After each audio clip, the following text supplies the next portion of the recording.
नमस्कार, news India देख रहे हैं आप और आपके साथ मैं हूं सुरभि तिवारी। और वक्त हो चला है शाम 4 बजे का, यानी 4 के चौके का, जिसमें हम आपको 4 बड़ी खबरें बताते हैं। और सबसे पहले बड़ी खबर आपको आतंक से जुड़ी हुई दे दे। दरअसल आतंक के खिलाफ पुलिस का बड़ा एक्शन हुआ। जम्मू कश्मीर में पुलिस ने जैश ए मोहम्मद और अंसार गजवत उल हिंद से जुड़े हुए अंतर्राज्यीय आतंकी नेटवर्क का भंडाफोड़ किया है, जिसमें कि 2 डॉक्टर समेत 7 आरोपी अब तक गिरफ्तार किए जा चुके हैं। वहीं पुलिस ने उनके कब्जे से 2900 किलोग्राम विस्फोटक, हथियार और आईडी बनाने की सामग्री बरामद की है और इसको लेकर जांच अभी भी जारी है। दूसरी खबर बेंगलुरु एयरपोर्ट से जुड़ी हुई। दरअसल यहां नमाज पढ़ने को लेकर के जमकर विवाद कटा। बेंगलुरु के इंटरनेशनल कैंपेगौड़ा एयरपोर्ट पर कुछ लोगों की नमाज पढ़ने का एक वीडियो सामने आया है और इस पर कर्नाटक में बीजेपी ने आपत्ति जताई है। कर्नाटक बीजेपी के प्रवक्ता विजय प्रसाद ने एक्स पर रविवार रात को वीडियो पोस्ट किया। उन्होंने पूछा है कि बेंगलुरु एयरपोर्ट के टर्मिनल 2 के अंदर इसकी अनुमति कैसे दी जा सकती है। क्या मुख्यमंत्री सिद्धरमैया और उनके कैबिनेट मंत्री प्रियंका खड़गे इससे सहमत हैं। तेजस्वी के नए आरोपों पर नया सियासी तूफान बिहार में दूसरे चरण के मतदान को लेकर अब उठने लगा है। दरअसल बिहार के दूसरे चरण के मतदान के ठीक पहले आरजेडी नेता तेजस्वी यादव ने मुख्यमंत्री आवास और चुनाव आयोग पर संगीन आरोप लगाकर के सियासी भूचाल ला दिया। तेजस्वी यादव ने दावा किया है कि सीएम हाउस से भी रिटायर्ड अधिकारियों द्वारा लगातार फोन जा रहा है। बड़े बड़े जिला के अधिकारियों को बुलाया भी जा रहा है। निर्देश दिया जा रहा है कि उन्होंने पहले चरण के मतदान के 4 दिन बाद भी पुरुष और महिला मतदान के आंकड़े जारी नहीं करने पर चुनाव आयोग की निष्पक्षता पर भी सवाल खड़े कर दिए। वहीं दूसरी तरफ बिहार में दूसरे फेज के 122 सीटों पर वोटिंग कल होनी है। बिहार विधानसभा चुनाव के दूसरे फेज के 122 सीटों पर वोटिंग 11 नवंबर को होगी। मतदान कल सुबह 7 बजे से शुरू हो जाएगा और इसके लिए 45,399 बूथ बनाए गए हैं। आज शाम तक चुनाव कर्मी ईवीएम लेकर के बूथों पर पहुंच भी जाएंगे।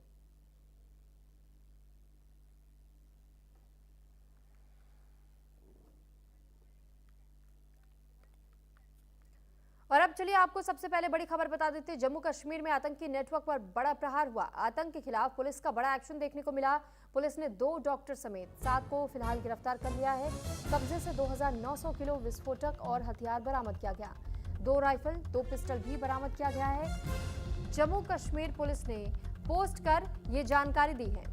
तो साथ ही आपको बता रहे हैं कि किस तरह इस वक्त 2900 किलो विस्फोटक बरामद किया गया। 2 राइफल, 2 पिस्टल भी पुलिस की ओर से बरामद किया गया है। जम्मू कश्मीर में पुलिस ने पोस्ट कर इस बात की जानकारी साझा की है।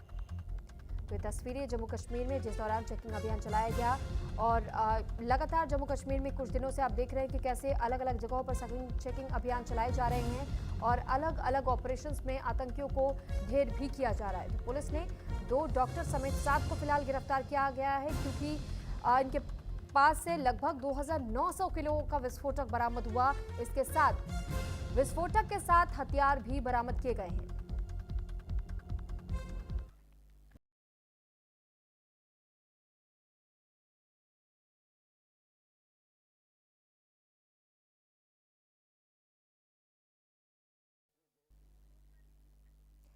तो वहीं गुजरात एटीएस ने देश में आतंकी हमले की साजिश को विफल करने का दावा किया है और एटीएस ने 3 संदिग्धों को दबोचा है, जो कि अंतर्राष्ट्रीय आतंकवादी संगठन के संपर्क में थे।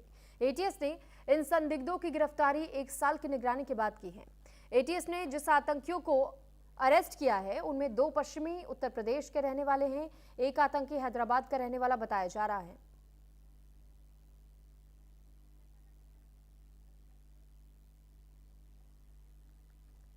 तो हैदराबाद के डॉक्टर की ये खतरनाक प्लानिंग जिसको अंजाम दे रहे थे आतंकी, गुजरात एटीएस ने आईएसआईएस के 3 आतंकियों को फिलहाल पकड़ लिया है।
अबू खदीजा अफगानिस्तान का रहने वाला है और ISKP से जुड़ा हुआ है।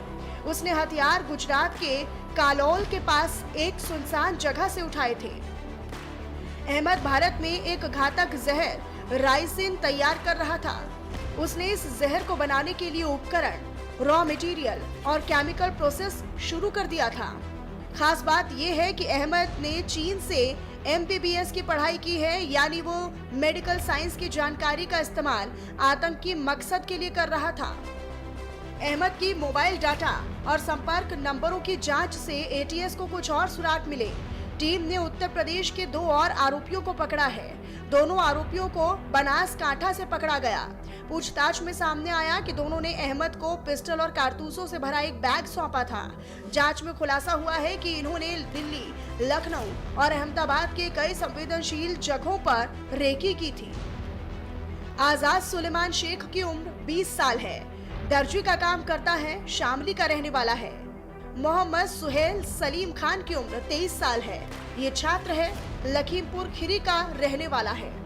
पूछताछ के दौरान आरोपियों ने बताया कि उनका हैंडलर पाकिस्तान से ड्रोन के जरिए हथियारों की सप्लाई कराता है, जो राजस्थान के हनुमानगढ़ इलाके में गिराई जाती थी। वहीं से ये हथियार भारत में आगे पहुंचाए जाते थे। ગુજરાત અમદાવાદ તો અમદાવાદ સ્ટે કરતો હતો। એક માણસ બનાસકાંઠાથી પકડાયો છે, એક માણસ અમે ગાંધીનગરથી પકડ્યા છે। પરંતુ આ એક ચીજ ઉપર અમે ફરીથી ફક્ર કરી શકીએ કે એ લોકોએ 6 તારીખે પહેલી પાર્ટી આવી હતી, બીજી પાર્ટી 7 તારીખ સવારે પહોંચી છે। 7 તારીખ રાત્રે અમે પહેલા ગ્રુપને પકડી લીધો। 8 તારીખ अर्ली मॉर्निंग आवर्स में અમે બીજા ગ્રુપને પણ પકડી લીધો। इससे पहले गुजरात ATS ने अगस्त महीने में 4 आतंकियों को गिरफ्तार किया था। इनमें से 2 को गुजरात, 1 दिल्ली जबकि 1 नोएडा से अरेस्ट किया गया था। ये ऐसे ऐप्स का इस्तेमाल कर रहे थे जिसमें कंटेंट अपने आप डिलीट हो जाता है। गुजरात ATS और केंद्रीय एजेंसियां अब इनके नेटवर्क, फंडिंग, ट्रेनिंग और विदेशी संपर्कों की कड़ियां जोड़ने में जुटी हैं। Bureau report, news India. तो वहीं बेंगलुरु एयरपोर्ट में नमाज पढ़ने का वीडियो वायरल होने के बाद से बेंगलुरु एयरपोर्ट पर नमाज पढ़ने का विरोध होने लगा है। बीजेपी ने एयरपोर्ट पर नमाज पढ़ने को लेकर के कई सारे सवाल उठाए। एयरपोर्ट पर नमाज की इजाजत आखिर किसने दी, बीजेपी की ओर से पूछा गया। हाई सिक्योरिटी जोन में ये कैसे हुआ है, बीजेपी की ओर से सवाल पूछा गया। बेंगलुरु एयरपोर्ट के तमाम अधिकारियों से। बेंगलुरु के कैंप गौड़ा इंटरनेशनल एयरपोर्ट के टर्मिनल 2 का एक वीडियो सोशल मीडिया पर तेजी से वायरल हो रहा है। वीडियो में कुछ लोग खुले में नमाज अदा करते हुए नजर आ रहे हैं और ये वीडियो सामने आने के बाद से सोशल मीडिया पर अब बड़ा विवाद छिड़ चुका है। विपक्षी दलों ने राज्य सरकार पर धार्मिक गतिविधियों को लेकर के दोहरे रवैये का आरोप लगाया है। जानकारी के मुताबिक वीडियो में जो लोग नमाज पढ़ते दिख रहे हैं वे मक्का जाने वाले यात्रियों के परिजन बताए जा रहे हैं। बताया ये जा रहा है कि एयरपोर्ट परिसर में पहले से ही एक निर्धारित नमाज रूम मौजूद है। इसके बावजूद उन्होंने सार्वजनिक स्थान पर नमाज अदा की और उसके बाद वायरल वीडियो में आसपास एयरपोर्ट स्टाफ और सुरक्षा कर्मी भी दिखाई दे रहे हैं। वीडियो सामने आने के बाद से बीजेपी नेता विजय प्रसाद ने एक्स पर मुख्यमंत्री सिद्धरामैया और IT मंत्री प्रियंका खड़गे से सवाल किया। उन्होंने कहा कि बेंगलुरु एयरपोर्ट के T2 टर्मिनल में ये कैसे अनुमति दी गई है, क्या इन लोगों ने नमाज पढ़ने के लिए पहले से कोई अनुमति ली थी? ये एक हाई सिक्योरिटी जोन है। उन्होंने आगे लिखा, सरकार RSS की पथ संचालन जैसी गतिविधियों पर रोक लगाती है, लेकिन ऐसी घटनाओं पर आंख मूंद लेती है। ये गंभीर सुरक्षा चिंता का विषय है।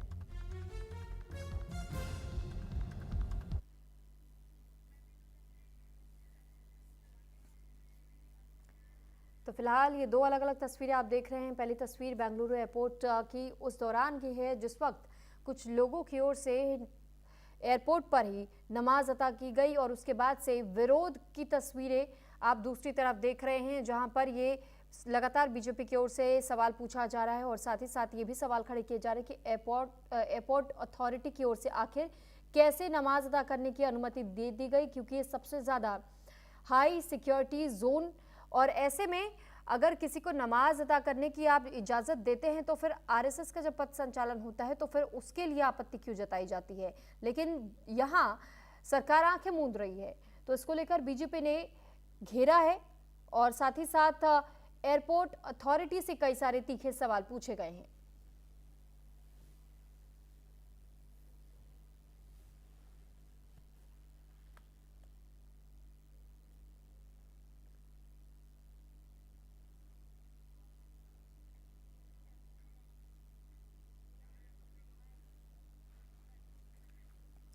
और इस बीच एक बड़ी खबर आपको बता दें कि बॉलीवुड एक्टर धर्मेंद्र की तबीयत बिगड़ चुकी है। सांस लेने में तकलीफ के बाद से अस्पताल में उन्हें भर्ती कराया गया है। ब्रीच कैंडी अस्पताल में भर्ती कराया गया है। वेंटिलेटर सपोर्ट पर है अभिनेता धर्मेंद्र। तो बेटियों को अमेरिका से बुलाए जाने की भी खबर है। 89 साल की उम्र में धर्मेंद्र की तबीयत बिगड़ने की खबर सामने आई है। वेंटिलेटर सपोर्ट पर इस वक्त चल रहे अभिनेता धर्मेंद्र। बॉलीवुड के दिग्गज एक्टर धर्मेंद्र की तबीयत खराब चल रही है। पिछले हफ्ते उन्हें ब्रीच कैंडी अस्पताल में भर्ती कराया गया था। पिछले कई दिनों से वो आईसीयू में हैं ताकि लोग उनसे मिलने ना पहुंचे, लेकिन आज सुबह उनकी तबीयत ज्यादा खराब हो गई, जिसके बाद से परिवार के कुछ सदस्यों का अस्पताल आना जाना बढ़ गया है। सूत्रों के मुताबिक आज तबीयत खराब होने के बाद से धर्मेंद्र को आईसीयू वेंटिलेटर पर शिफ्ट किया गया। फिलहाल वो ट्रीटमेंट का रिस्पॉन्ड कर रहे हैं। हालांकि परिवार और अस्पताल से अभी तक कोई आधिकारिक हेल्थ बुलेटिन जारी नहीं हुआ है। तो बॉलीवुड के दिग्गज एक्टर्स में शुमार धर्मेंद्र, जिनकी तबीयत इन दिनों नासाज चल रही है और बताया जा रहा है कि उन्हें सांस लेने में तकलीफ हो रही है, जिस वजह से उन्हें ब्रीच कैंडी अस्पताल ले जाया गया है। 89 साल की उम्र है धर्मेंद्र की जब उन्हें एडमिट किया गया है। हालांकि इस वक्त वेंटिलेटर सपोर्ट पर है।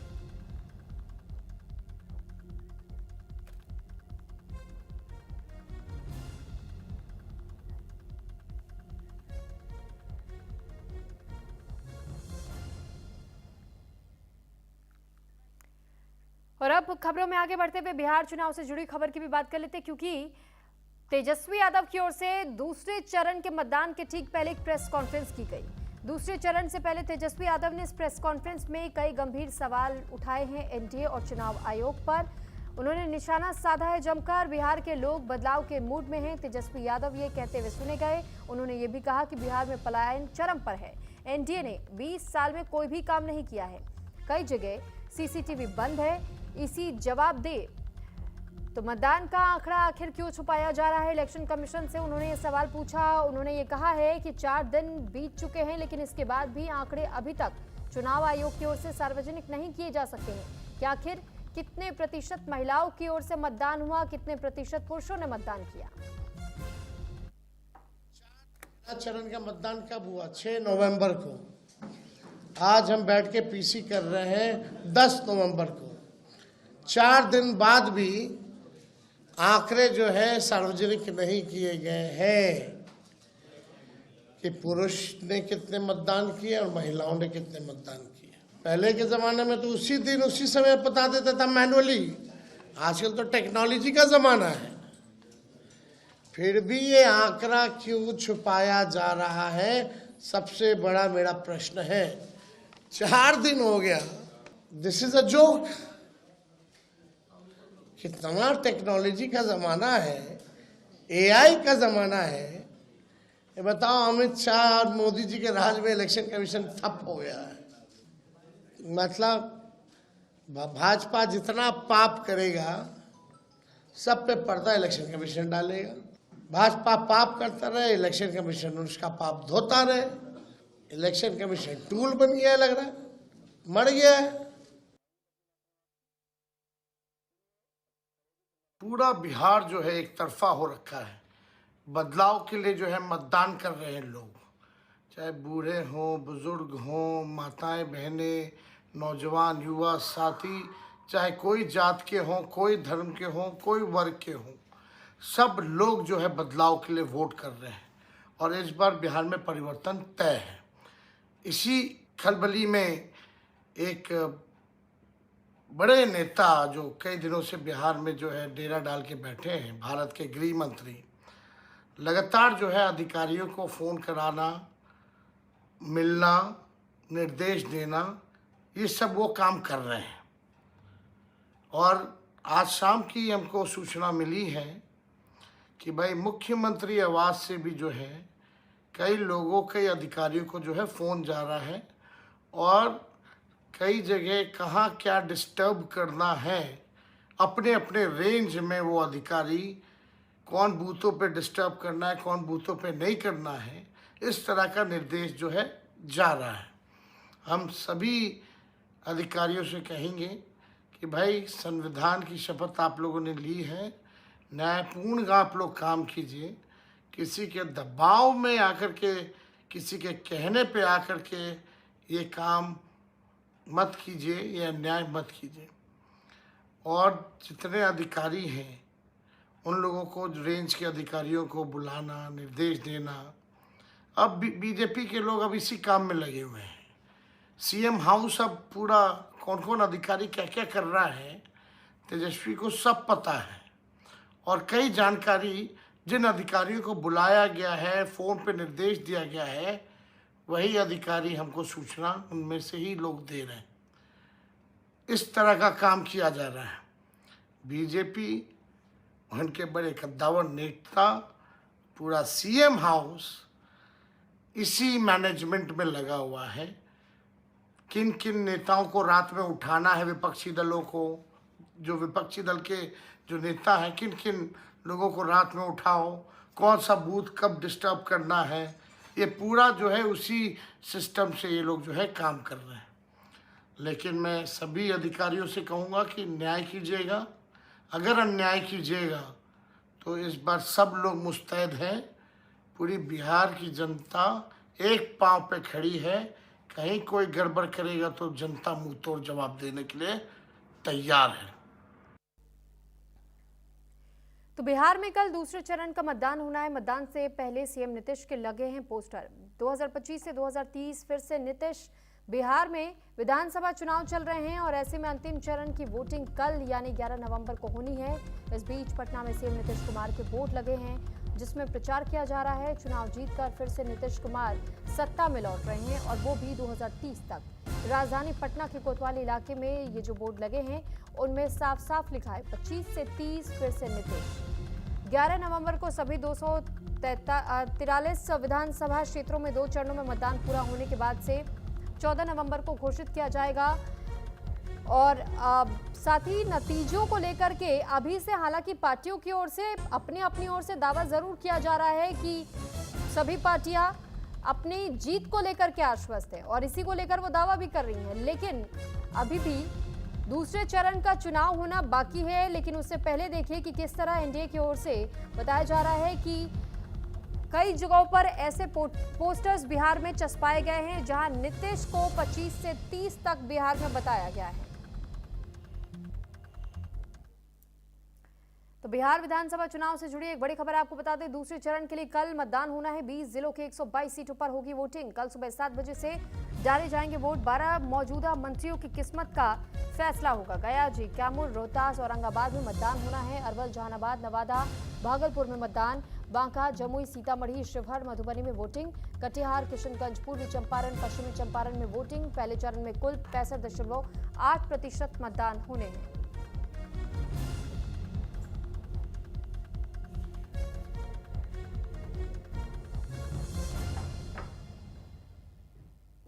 और इस बीच बिहार के डिप्टी सीएम सम्राट चौधरी कुछ कह रहे हैं, सुनवाते आपको। 2005 में बिजली कनेक्शन मात्र 17 लाख लोगों को बिहार में था। आज के तारीख में 2 करोड़ 14 लाख लोगों के पास है। बिहार में पानी की व्यवस्था नहीं था, पीने के पानी की व्यवस्था नहीं था। आज लगभग 95 से 99% हाउस होल्ड को पानी की व्यवस्था दी गई है। और लालू जी का परिवार यह कहता है कि मेडिकल कॉलेज के इंफ्रास्ट्रक्चर की बात करता है। 1925 में 2 मेडिकल कॉलेज थे बिहार में। 1970 में 2 मेडिकल कॉलेज खोले गए सरदेव कपूरी ठाकुर जी के नेतृत्व में। और फिर 1979 में दरोगा बाबू, रामसुंदर दास और कपूरी ठाकुर के राज में 2 मेडिकल कॉलेज खोले गए। 1979 से लेकर 2006-07 तक कोई मेडिकल कॉलेज नहीं खुला। और आज 38 के 38 जिले में मेडिकल कॉलेज खोलने का रास्ता आदरणीय मुख्यमंत्री नीतीश कुमार जी ने क्लियर किया। बिहार पे गंगा के ऊपर जब 2005 में सरकार आई तो मात्र 4 पुल थे। आज 8 हो चुके और लगभग 8 जो है निर्माणाधीन है। ये है बदलाव। और जिस बिहार में खाद्यान्न 79 लाख मैट्रिक टन हुआ करता था, आज 231 मैट्रिक टन हो रहे हैं। चावल जहां 26 लाख मैट्रिक टन था, आज 95 लाख मैट्रिक टन है। जहां गेहूं 32 लाख मैट्रिक टन था, आज 73,000 मैट्रिक टन है। मक्का का उत्पादन जहां 14 लाख मैट्रिक टन था, वहां 58 लाख मैट्रिक टन है। दूध और मछली, एक ड्रास्टिक चेंज लाने का काम एनडीए की सरकार ने किया। दूध उत्पादन जहां 47 लाख मैट्रिक टन था, वहां 128 लाख मैट्रिक टन है। मछली जो हम खाने के लिए भी हमें उपलब्ध नहीं था, वहां 2,68,000 मैट्रिक टन हुआ करता था बिहार में, आज लगभग 9 लाख मैट्रिक टन उत्पादन हो रहा है। जहां इंजीनियरिंग कॉलेज मात्र 2 हुआ करते थे, आज 38 के 38 जिले में इंजीनियरिंग कॉलेज है। जहां 13 पॉलिटेक्निक कॉलेज थे, आज वहां 101 पॉलिटेक्निक कॉलेज है। ये बदला हुआ बिहार है। कोई कंफ्यूज है, हम लोग नहीं कर सकते, और कुछ लोग तो डिफ्यूज भी हो चुके हैं। जनता ने तय कर दिया है कि ये लोग अब कुछ कर नहीं सकते। जनता के लिए, भलाई के लिए नहीं कर सकते, सिर्फ अपने परिवार के लिए कर सकते। और इन लोगों ने आरोप लगाया, दिलीप जायसवाल जी कभी भी मेडिकल कॉलेज के मालिक नहीं हो सकते। मैं बोल रहा हूं, कोई ट्रस्टी हो सकता है, मालिक नहीं हो सकता। सम्राट चौधरी पे जो आरोप लगे होंगे, वो 98-99 में लगे। 98 में मैं कोर्ट से, न्यायालय से बाइज्जत बरी हुआ। तो वहीं उत्तर प्रदेश सरकार में कैबिनेट मंत्री